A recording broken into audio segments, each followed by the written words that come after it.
brought to you by Silver Pumps. Top quality और consistent performance के लिए सिर्फ सिल्वर पंप नाम याद रखना। नमस्कार, स्वागत है आपका हरियाणा तक में और मैं हूं आपके साथ राहुल यादव। प्रदेश की राजनीति में इन दिनों एक चीज का बड़ी बेसब्री से इंतजार हो रहा है और वो है कि जो सत्ताधारी भाजपा है उसका नया प्रदेश अध्यक्ष कब आएगा, किसके हाथ ये कुर्सी लगेगी। कई लोग कह रहे हैं कि मोहनलाल बडोली यानी कि पंडित जी जो है वो पूरी कोशिश में है और दोबारा से उन्हीं की ताजपोशी होगी, लेकिन अब इसको लेकर डाउट्स जो हैं वो खड़े हो गए हैं। अब कई लोग चर्चा कर रहे हैं एक नए नाम की। नया नाम है अजय गौड़। तो उन पर आज बातचीत करेंगे। साथ ही अजय गौड़ को लेकर कांग्रेस के सांसद जयप्रकाश ने कल एक प्रेस कॉन्फ्रेंस में बड़ी बात कही। उन्होंने कहा कि एक आदमी है, हरियाणा में आपने कोई भी काम करवाना है, मैंने तो सुना है कि उसके पास चले जाओ, उसकी सेवा करो, उसकी खिदमत करो और आपके सारे काम हो जाएंगे। कहा कि कोई गौड़ गौड़ करके है, तो वो गौड़ जिसकी तरफ इशारा कर रहे थे वो अजय गौड़ हैं। तो इसी पूरे मुद्दे पे आज बातचीत करेंगे और हमारे साथ इस बातचीत में जुड़े हैं सचिन गौड़, हमारे फरीदाबाद से संवाददाता हैं। सचिन जी, सीधा आपके पास आऊंगा। आपने पूरी कहानी सुनी जो कुछ मैंने बताया, तो पहले जेपी वाली बात पे आते हैं कि जो कांग्रेस के सांसद बात कह रहे हैं कि भाई एक आदमी है, उसकी खिदमत करने से, उसकी सेवा करने से सारे काम हो जाते हैं। तो ये कौन सी ताकत है अजय गौड़, कौन है ये, जरा हमारे दर्शकों को समझाइए। देखिए राहुल, सबसे पहले बताते हैं कि अजय गौड़ हैं कौन एक्चुअली। अजय गौड़ सबसे पहले 2015 से लेकर और माफ कीजिए 2009 से लेकर 2015 तक बीजेपी के जिला अध्यक्ष रहे, यानी कि 6 साल का लंबा कार्यकाल रहा उनका। और उस समय रहा उस समय जब प्रदेश में बीजेपी की सरकार नहीं थी, यानी कि वो स्ट्रगलिंग फेज था बीजेपी का। इसके अलावा बात करते हैं कि वो कहाँ रहे हैं, तो 6 साल का जिलाध्यक्ष का कार्यकाल। इसके बाद वो मुख्यमंत्री मनोहर लाल खट्टर के राजनीतिक सचिव भी रहे। हालांकि एक बात और बता दें कि वो 2019 और 2024 के जो विधानसभा चुनाव हुए, उन दोनों विधानसभा चुनावों में उनका नाम टिकटों जो फरीदाबाद की ओल्ड ओल्ड सीट है, जो यानी कि फरीदाबाद सीट जिसको कहा जाता है, उस पर जी। प्रबल दावेदार रहे हैं। तो ये तो उनका राजनीतिक कैरियर रहा है। इसके अलावा वो बंजर भूमि विकास जो निगम है उसके भी चेयरमैन रहे हैं हरियाणा में। तो कहीं ना कहीं क्योंकि एक बात और भी है, क्योंकि जब वो राजनीतिक सचिव रहे तो एक ओएसडी की मतलब जब आप सीएमओ से जुड़ते हैं तो ऑब्वियसली आप थोड़े से इन्फ्लुएंशियल हो जाते हैं।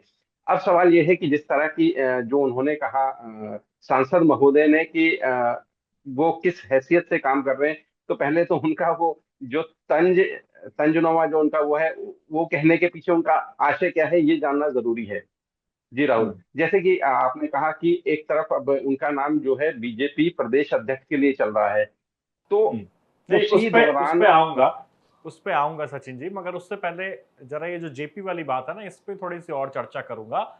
जेपी जिस अंदाज में ये बात कह रहे हैं, वो कह रहे हैं कि सेवा करो उस आदमी की और जो काम करवाना है करवा लो। कह रहे हैं भ्रष्टाचार के पीछे इशारा कर रहे हैं, यानी कि वो कह रहे हैं कि भाई एक मिडल मैन है, वो सारे काम करवा देता है और सेवा पानी लगती है। इस तरह के आरोप लगा रहे हैं अजय गौड़ पर। देखिए अब क्योंकि देखिए निश्चित तौर पर अजय गौड़ हरियाणा की राजनीति में कोई ऐसा नाम नहीं है कि जिसको कोई जानता ना हो। ऑब्वियसली वो मनोहर लाल खट्टर के बेहद करीबी रहे हैं, हर कोई उन्हें जानता है। राजनीतिक सचिव रहे हैं, इस लिहाज से भी लोग जानते हैं। 6 साल जिलाध्यक्ष रहे और जब बीजेपी की सरकार नहीं थी उस दौरान उन्होंने एक महत्वपूर्ण भूमिका निभाई, क्योंकि एक फरीदाबाद जैसा जिला, एक बड़ा जिला जहाँ से 6 विधायक आते हैं, जहाँ से लोकसभा सांसद मतलब अगर फरीदाबाद लोकसभा सीट की बात करें तो 2 शहर आते हैं उसमें, फरीदाबाद और पलवल। तो जो 2/3 लोकसभा क्षेत्र है वो फरीदाबाद में आता है। तो जाहिर तौर पर एक भूमिका रही है उनकी, अजय गौड़ की। और अब जिस तरह के आरोप लग रहे हैं, या तो इस पर तो खैर अजय गौड़ ही सफाई दे पाएंगे, लेकिन ये कहीं ना कहीं जिस तरह से आपने एक जिक्र किया कि इसी समय जो जिलाध्यक्ष प्रदेश अध्यक्ष का चुना जाना है और उसी समय जेपी के इस तरह के आरोप आने हैं, तो ये थोड़ा सा कहीं ना कहीं संदेह जरूर पैदा कर रहे हैं। जी राहुल जी। अच्छा, अब प्रदेश की जो भाजपा प्रदेश अध्यक्ष की कुर्सी है उसकी तरफ बढ़ते हैं। बहुत दिनों से चर्चा थी नया प्रदेश अध्यक्ष आने वाला है मोहनलाल बडोली पर, बीच में जो आरोप लगे, हालांकि उस जांच में कुछ नहीं मिला और जो हिमाचल की पुलिस है उसने क्लोजर रिपोर्ट दे दी कोर्ट में, लेकिन फिर एक बार दोबारा से सुगबुगाहट शुरू हुई है। महिला कह रही है कि पुलिस सही से जांच नहीं कर रही, उसने दोबारा से कोर्ट का दरवाजा खटखटाया है। तो यानी कि आप देखिए कि टाइमिंग, कि जब ये लगभग लगभग माना जा रहा है कि मोहनलाल बडोली दोबारा प्रदेश अध्यक्ष बन सकते हैं, तो वो रेप वाला जो मामला है, कसौली वाला, वो एक बार फिर से महिला सामने आ गई है। यानी कि उस मोर्चे पर भी सुगबुगाहट शुरू हो गई। और इधर जो दूसरा नाम चल रहा है अजय गौड़ का, कि पूर्व मुख्यमंत्री और केंद्रीय मंत्री मनोहर लाल खट्टर अजय गौड़ की पैरवी कर रहे हैं, इस तरह की चर्चा है। तो जेपी ने भी अजय गौड़ पर आरोप लगा दिया। तो ये जो प्रदेश अध्यक्ष की रेस है, क्योंकि आपके जिले से आते हैं अजय गौड़, तो सचिन जी, इसमें क्या आपके पास इंफॉर्मेशन है? अजय गौड़ क्या दावेदार हैं, नहीं हैं? और अगर है तो फिर क्या वजह आप मानते हैं, क्यों मनोहर लाल खट्टर उनकी पैरवी कर रहे होंगे? देखिए, जैसे कि आपने राहुल अभी खुद ही कहा कि देखिए कहीं ना कहीं एक रस्साकशी जरूर है। प्रदेश अध्यक्ष चुना जाना है, ये भी तय है। और एक तरफ अजय गौड़ पर आरोप लगते हैं और दूसरी तरफ मनोहर लाल बड़ोली पर आरोप लगते हैं। वही लड़की दोबारा सामने आती है, क्योंकि अगर ये मामला देखें तो ये मामला था हिमाचल का। लेकिन उसके बाद वहां से पुलिस पुलिस जो है क्लोजर रिपोर्ट दायर करती है। यहाँ हरियाणा की पुलिस उस जो युवती है या महिला है उसके खिलाफ मुकदमा दर्ज करती है। ठीक है, उसके बाद फिर वो जेल जाती है, लेकिन फिर वो अपने बयानों पे अड़ी है। तो कहीं ना कहीं ये जो पूरा मामला है ये राजनीति के इर्द गिर्द घूम रहा है। और मुझे लगता है कि अ, शायद कहीं ना कहीं देखिए, किसी भी पार्टी में कोई हो, लेकिन विपक्षी या विरोधी पार्टियों में भी दोस्त रहते हैं। और शायद ये उसी का नतीजा है कि ये कहीं ना कहीं खींचतान है कि एक तरफ बड़ौली को वापस उसी मामले में खींचा जाए, और दूसरी तरफ जब एक कहीं ना कहीं देखिए आरोप बड़े हैं प्रदेश अध्यक्ष की, क्योंकि बीजेपी सत्ताधारी पार्टी है। बीजेपी आमतौर पर छोटे छोटे मामलों में जिस तरह से विरोधी पार्टियों के नेताओं को घसीटती है, तो ये तो एक बड़ा मामला है। तो जब बड़ौली पर इस तरह के आरोप लगते हैं तो कहीं ना कहीं फिर जेपी सामने आते हैं। अब ये देखना होगा कि बड़ौली और जेपी की भी क्या कोई दोस्ती है या कोई पुरानी इस तरह के संबंध रहे हैं कि इस एन वक्त पर जेपी अचानक से सामने आ जाते हैं और एक अजय गौड़, जो कि एक नाम नॉर्मल है, उसको टारगेट करने लगते हैं। अब टारगेट करना क्यों है? क्योंकि कहीं ना कहीं वो शायद इंपॉर्टेंट नाम है जो कि प्रदेश अध्यक्ष के लिए चर्चा में। आपको थोड़े दिन पहले की भी बात बताता हूँ कि कुछ दिन पहले भी ये चर्चा थी हरियाणा में कि जो प्रदेश अध्यक्ष हैं वो बदले जाएंगे, और उसका रिप्लेसमेंट कौन होगा उसके लिए दो नामों की चर्चा थी।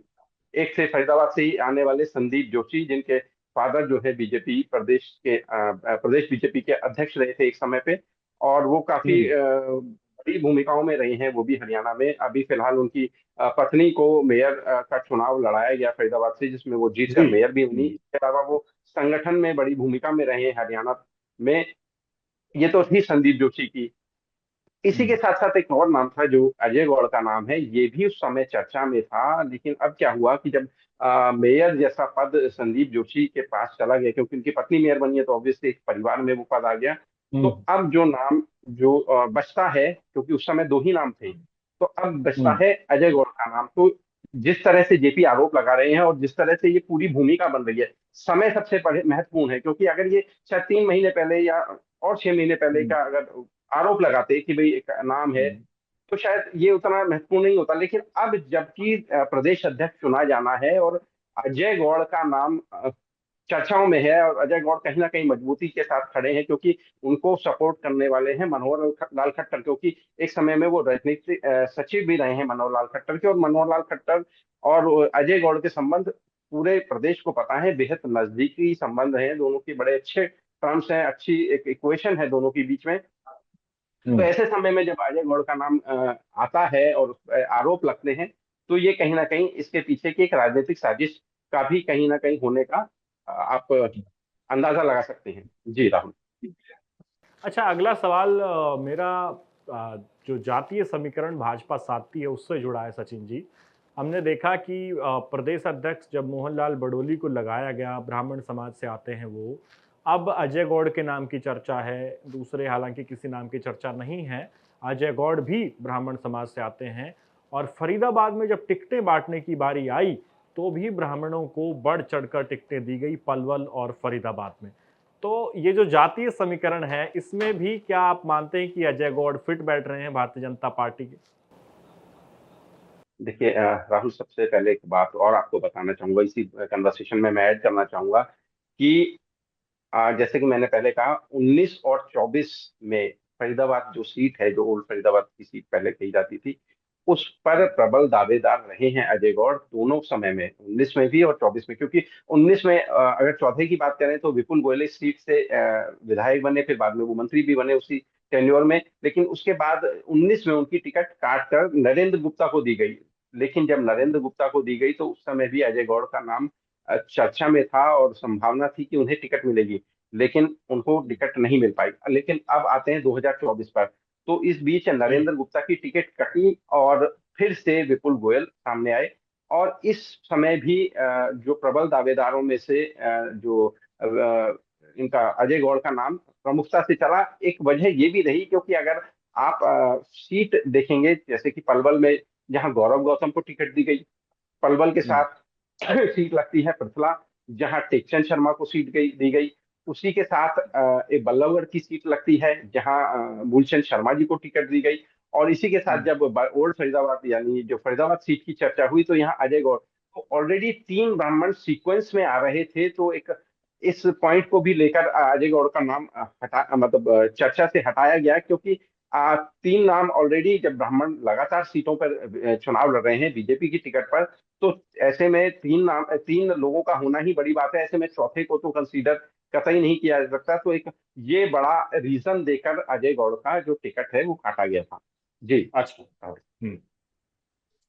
तो अब आपको लगता है कि जो रीजन उनकी टिकट के कटने की वजह बना, तो प्रदेश अध्यक्ष में उनकी जाति जो है वो उनके काम आ सकती है क्या? जिस जिस हिसाब से भारतीय जनता पार्टी काम करती है कि पिछड़ा वर्ग से मुख्यमंत्री दे दिया, ओबीसी से ब्राह्मण को प्रदेश अध्यक्ष, अभी क्योंकि मोहनलाल बडोली हैं, और अगर वो रिप्लेस होते हैं तो फिर दोबारा से किसी ब्राह्मण को ही बनाया जाए। आप मानते हैं इसकी संभावना है?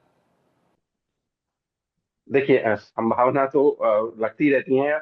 और बीजेपी खैर ऐसी पार्टी है जो कि संभावनाओं को हमेशा दरकिनार भी कर देती है। लेकिन देखिए जिस तरह से मोहनलाल बड़ोली ब्राह्मण फेस है, इसमें कोई शक नहीं। और उसके बाद हम्म। जब हटने की चर्चा थी, उसी दौरान 2 नाम सामने आते हैं, लेकिन वो भी दोनों ब्राह्मण ब्राह्मण। समुदाय से ही आते हैं, ब्राह्मण कास्ट से आते हैं, क्योंकि संदीप जोशी भी ब्राह्मण है और अजय गौड़ भी ब्राह्मण है। तो शायद ये बीजेपी का एक वो होगा कि जैसे कि आपने कहा कि ओबीसी से सीएम ले आते हैं और हम्म। जो अध्यक्ष है, प्रदेश अध्यक्ष, उसे ब्राह्मण ही रहने देते हैं, तो बड़ौली की बजाय अजय गौड़ आए, लेकिन ब्राह्मण चेहरा तो है ही। तो ये जाहिर तौर पर ये हो सकता है, या ऐसी कोई संभावना हो, या ऐसी कोई चर्चा हो, या बीजेपी के जो वरिष्ठ नेतृत्व है ऐसी उनकी कोई मंशा हो। जी राहुल। हम्म। चलिए, आखिरी सवाल मेरा ये है कि अजय गौड़ और पूर्व मुख्यमंत्री मनोहर लाल खट्टर की जो नजदीकियों की आप बात कर रहे हैं, और ये सभी जानते हैं आज के दिन हरियाणा में मनोहर लाल खट्टर से ज्यादा ताकतवर नेता पूरी बीजेपी में कोई नहीं है। तो आपको लगता है कि मनोहर लाल खट्टर अगर ये ठान लेते हैं कि उन्होंने अजय गौड़ को भाई आप टिकट भी नहीं दिलवा पाए, लेकिन अब अगर प्रदेश अध्यक्ष बनवाना है, तो मनोहर लाल खट्टर पूरी कोशिश करेंगे इसके लिए? देखिए जिस तरह की सूचनाएं हैं, जिस तरह की चर्चाएं हैं कि पूर्व मुख्यमंत्री इनके पीछे खड़े हैं और पुरजोर कोशिश कर रहे हैं, तो जाहिर तौर पर वे अभी भी बेशक वो केंद्रीय मंत्रिमंडल में चले गए, लेकिन अभी भी हरियाणा में दमदार व्यक्तित्व हैं वो। और गाहे बगाहे वो अपनी अपनी जब भी वो कुछ इस तरह के निर्णय करते रहते हैं प्रदेश में, जो कि जी। सीएम को भी ओवर पावर करके वो अपने निर्णय मनवाते हैं हम्म। या अपने निर्णय लागू करते हैं। तो कहीं ना कहीं सुपर सीएम उन्हें कह सकते हैं कि बेशक वो केंद्र में मंत्री हैं, लेकिन अभी भी मनोहर लाल खट्टर हरियाणा में सबसे पावरफुल शख्स के तौर पर मजबूत बने हुए हैं। और लोग जानते भी हैं कि सुपर सीएम इस समय वो हैं। बेशक सैनी मुख्यमंत्री बने हुए हैं, लेकिन जब अपनी बात मनवाने की बात आती है तो मनोहर लाल खट्टर अपनी बात मनवाते ही हैं, और अपना जो हम्म। भी उनका निर्णय है वो लागू होते हैं। तो जाहिर तौर हम्म। पर अगर इस बार भी अगर वो अजय गौड़ के पीछे खड़े हैं और उन्हें चाहते हैं वो कि प्रदेश अध्यक्ष के तौर पर आए, तो जरूर कहीं ना कहीं वो अपनी बात को मजबूती से रखेंगे। और शायद हो सकता है कि जो फैसला है वो उनके पक्ष में भी जाए, जो अजय गौड़ और पूर्व मुख्यमंत्री मनोहर लाल खट्टर के पक्ष में जाए। जी। जी। चलिए सचिन जी, आपने ये तमाम इनपुट्स हमारे साथ शेयर किए, आपका बहुत बहुत धन्यवाद। Thank you. तो सचिन गौड़ से हमारे संवाददाता, हमने उनसे बात की और आज के इस वीडियो का मकसद यही था दोस्तों कि अजय गौड़ नाम के जिस शख्स की चर्चा हुई है, जिसको कांग्रेस के सांसद जयप्रकाश इतना ताकतवर बता रहे हैं कि हरियाणा में कोई भी काम करवाना हो आप फरीदाबाद वाले गौड़ साहब के पास चले जाइए तो आपके सारे काम हो जाएंगे। तो उन्होंने हालांकि जिस लहजे में ये बात कही, जिस मनसा से ये बात कही, उनका इशारा दूसरा था, लेकिन हमने आपको बताया कि अजय गौड़ कौन है, क्या उनकी ताकत है और क्यों उनका नाम इतनी प्रमुखता से लिया जा रहा है प्रदेश अध्यक्ष की रेस में भी। तो ये पूरे समीकरण थे। आपको क्या लगता है कि अजय गौड़ क्या भारतीय जनता पार्टी के नए प्रदेश अध्यक्ष हो सकते हैं? और ये जो इक्वेशन हमने आपको समझाया पूर्व मुख्यमंत्री मनोहर लाल खट्टर और अजय गौड़ के बीच का, इस पर आपकी क्या राय है? आज के इस वीडियो में आप हमें कमेंट सेक्शन में लिखकर जरूर बताएं और साथ ही इस तरह की राजनीतिक चर्चाओं के लिए आप बने रहिए हरियाणा तक के साथ। आपका बहुत बहुत धन्यवाद।